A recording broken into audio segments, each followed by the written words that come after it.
Ethan Miller had long grown used to being invisible. As the night janitor at Crestwood Elementary, his days were filled with mopping up muddy footprints, wiping gum from desks, and cleaning bathrooms that no one else wanted to step foot in. Yet behind the faded uniform and worn-out shoes was a single father who carried a heavy but quiet strength.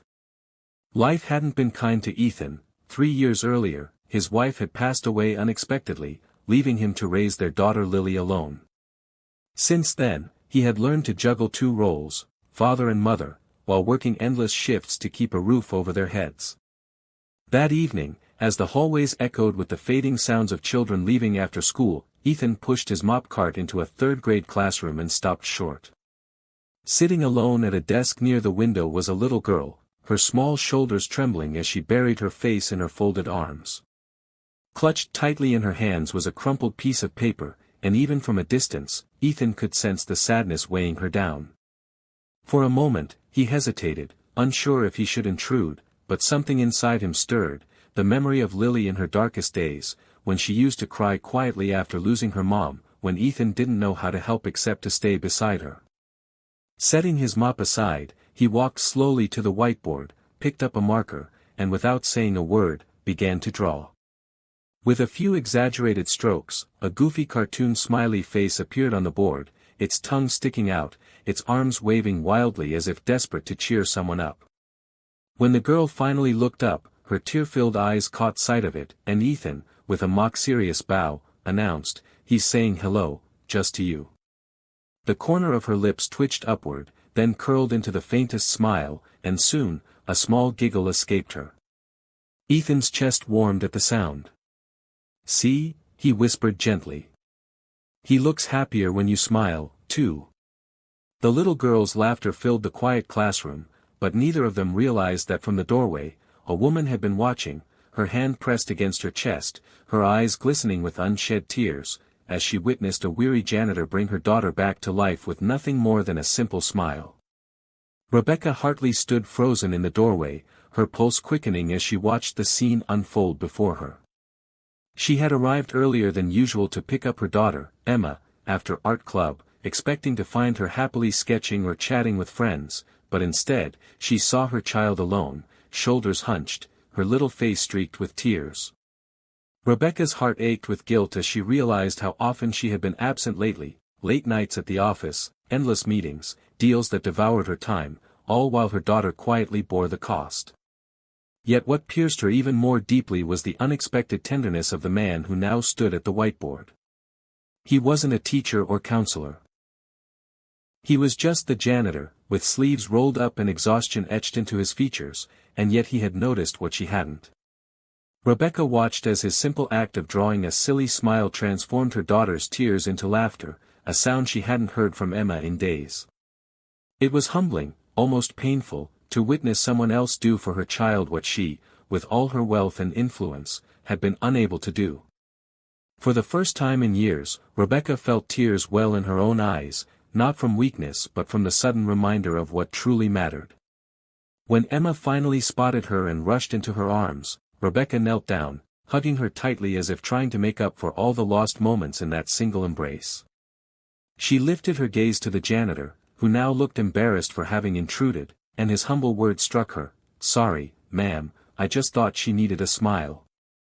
He said it without expectation, without seeking credit, and returned quietly to his mop as though kindness was simply second nature to him. Rebecca swallowed hard, her throat tight, unable to form the gratitude she felt. She had spent years surrounded by people who catered to her status, people who smiled for profit, but here was a man who gave without asking, who carried himself with quiet dignity despite the weariness in his eyes. For reasons she couldn't explain, she found herself lingering at the doorway a little longer, her gaze following him as if he carried a secret she desperately wanted to understand. That night, long after Emma had fallen asleep, Rebecca replayed the moment again and again, haunted by the image of a weary janitor who, with nothing more than a marker and a little compassion, had healed her daughter in ways she herself could not. Rebecca couldn't shake the image of the janitor from her mind, and the next day, curiosity pulled her back to Crestwood earlier than usual. She watched from a distance as he worked, quiet and efficient, pushing his cart down the halls as though he were part of the school's walls, always present, yet rarely seen. She asked the principal about him, careful to sound casual, and the answer left her stunned. Ethan Miller, a widowed father raising his daughter alone, who never missed a shift and often stayed late without extra pay just to keep the place running. The weight of that truth stayed with her as she went to collect Emma, who, to Rebecca's surprise, was holding hands with another girl, Lily, Ethan's daughter. The two children were giggling as though they had been friends for years, their joy spilling into the hallway, and it created an unspoken bridge that pulled Rebecca and Ethan into conversation for the first time. Standing there, Rebecca was struck by how unassuming he was. His uniform was faded, his shoes scuffed, yet there was a strength in the way he carried himself, a quiet pride in his voice whenever he mentioned Lily. "I'm glad they get along," he said, almost shyly. "She doesn't have many friends, so this means a lot." Rebecca's heart softened instantly. Emma's been happier since meeting her, she admitted, realizing how true it was. They walked together toward the parking lot, the girls skipping ahead, and though their worlds could not have been more different, hers built on skyscrapers and boardrooms, his on night shifts and survival, they found themselves drawn into easy conversation.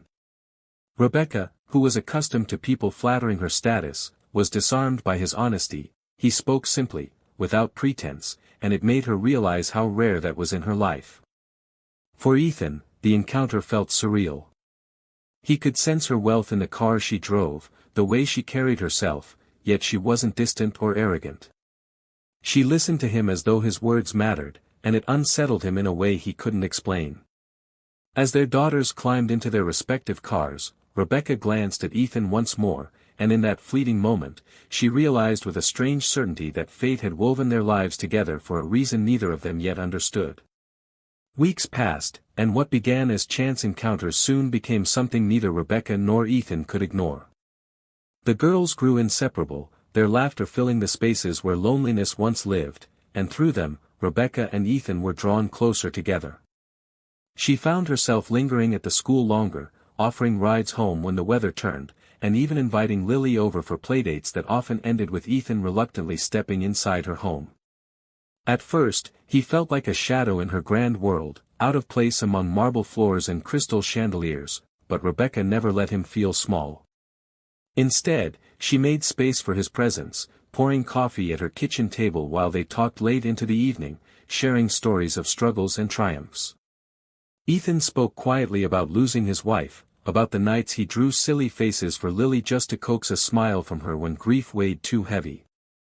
Rebecca listened with tears in her eyes, confessing her own guilt for trading time with Emma for boardroom victories that suddenly felt hollow.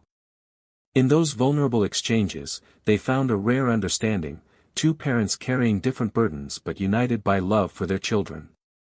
The more Rebecca saw Ethan, the more she realized that his kindness was not a fleeting gesture, it was who he was at his core, a man who gave without expecting anything in return.